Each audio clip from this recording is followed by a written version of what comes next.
بسم اللہ الرحمن الرحیم۔ السلام علیکم ویورز، اسلامک ایکوس چینل میں خوش آمدید۔ درود پاک کی فضیلت کا واقعہ۔ درود پاک کی برکت سے قرض دار کو قرض سے نجات مل گئی۔ اس واقعے کا مفہوم ہے، بیان کیا جاتا ہے کہ کسی شخص نے کسی دوست سے 3000 دینار قرض لیا اور واپسی کی تاریخ مقرر ہو گئی، مگر ہوتا وہی ہے جو اللہ تعالیٰ کو منظور ہوتا ہے۔ ہوا کچھ یوں کہ اس شخص کا کاروبار دیوالیہ ہو گیا اور وہ بالکل کنگال ہو کر رہ گیا۔ قرض دینے والے نے مقرر تاریخ پر پہنچ کر قرضے کی واپسی کا مطالبہ کیا۔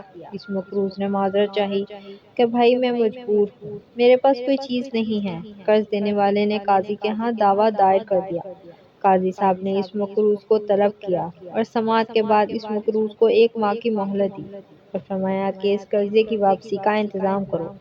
مقروض عدالت سے باہر آیا اور سوچنے لگا کہ کیا کروں۔ اسی دوران اسے رسول اکرم صلی اللہ علیہ وآلہ وسلم کا ارشاد گرامی یاد آیا کہ جس بندے پر کوئی مصیبت، کوئی پریشانی آ جائے تو وہ مجھ پر درود پاک کی کثرت کرے، کیونکہ درود پاک مصیبتوں اور پریشانیوں کو لے جاتا ہے اور رزق بڑھتا ہے۔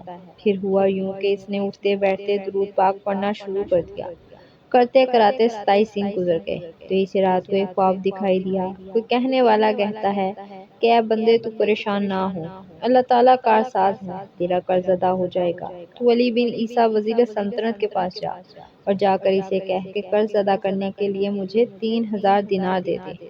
وہ صاحب فرماتے ہیں، جب میں بیدار ہوا تو بڑا خوش تھا کہ پریشانی ختم ہو چکی، لیکن پھر یہ خیال آیا کہ اگر وزیر صاحب کوئی دلیل یا نشانی طلب کریں تو میرے پاس کوئی دلیل نہیں ہے۔ وہ صاحب فرماتے ہیں کہ دوسری رات ہوئی اور بستر پر گہری نیند سویا تو قسمت جاگ اٹھی۔ مجھے آقا دو جہاں رحمت عالم صلی اللہ علیہ وآلہ وسلم کا دیدار نصیب ہوا۔ حضور صلی اللہ علیہ وآلہ وسلم نے بھی علی بن عیسیٰ کے پاس جانے کا ارشاد فرمایا۔ جب آنکھ کھلی تو خوشی کی انتہا نہ تھی، لیکن پھر یہ خیال آیا کہ اگر وزیر صاحب کوئی دلیل یا نشانی طلب کریں تو میرے پاس کوئی دلیل نہیں ہے۔ تیسری رات پھر نبی اکرم صلی اللہ علیہ وآلہ وسلم تشریف لاتے ہیں۔ پھر حکم فرماتے ہیں کہ وزیر علی بن عیسیٰ کے پاس جاؤ اور اسے یہ فرمان سنا دو۔ عرض کیا کہ یا رسول اللہ صلی اللہ علیہ وآلہ وسلم، میں کوئی دلیل یا علامت چاہتا ہوں۔ یہ سن کر حضور صلی اللہ علیہ وآلہ وسلم نے فرمایا کہ اگر تجھ سے کوئی علامت دریافت کرے تو کہہ دینا کہ اس کی سچائی کی علامت یہ ہے کہ آپ نماز فجر کے بعد کسی کے ساتھ کلام کرنے سے پہلے درود پاک کا تحفہ دربار رسالت صلی اللہ علیہ وآلہ وسلم میں پیش کرتے ہو، جسے اللہ تعالیٰ اور کرامن کاتبین کے سوا کوئی نہیں جانتا۔ یہ فرما کر سید دو عالم صلی اللہ علیہ وآلہ وسلم تشریف لے گئے۔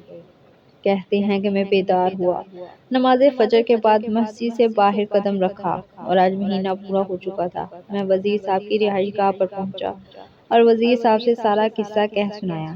جب وزیر صاحب نے کوئی دلیل طلب کی اور میں نے حضور صلی اللہ علیہ وآلہ وسلم کا ارشاد سنایا تو وزیر صاحب خوشی اور مسرت سے چمک اٹھے، کہنے لگے کہ مرحبا یا رسول اللہ۔ اور پھر وزیر صاحب اندر گئے اور 9000 دینار لے کر آئے۔ ان میں سے 3000 گن کر میری جھولی میں ڈال دیے اور فرمایا کہ یہ 3000 قرضے کی ادائیگی کے لیے ہیں۔ پھر 3000 دینار اور دیے کہ یہ تیرے بال بچے کا خرچ، اور پھر 3000 اور دیے اور کہا کہ یہ تیرے کاروبار کے لیے ہیں۔ پھر وہ صاحب فرماتے ہیں کہ میں وہ رقم لے کر قاضی صاحب کی عدالت میں پہنچ گیا، اور جب میں قاضی صاحب کے ہاں پہنچا اور دیکھا کہ قرض دینے والا بھی وہاں موجود کھڑا ہے، میں نے 3000 گن کر قاضی صاحب کے سامنے رکھ دیے۔ اب قاضی صاحب نے سوال کر دیا کہ بتا تو اتنی دولت کہاں سے لے کر آیا ہے، حالانکہ تو مفلس اور کنگال تھا۔ انہوں نے سارا واقعہ بیان کر دیا۔ قاضی صاحب یہ سن کر خاموشی سے اٹھ گئے اور گھر سے 3000 دینار لے کر آ گئے اور فرمایا کہ ساری برکتیں وزیر صاحب ہی کیوں لوٹ لیں، میں بھی سرکار کا غلام ہوں، تیرا یہ قرضہ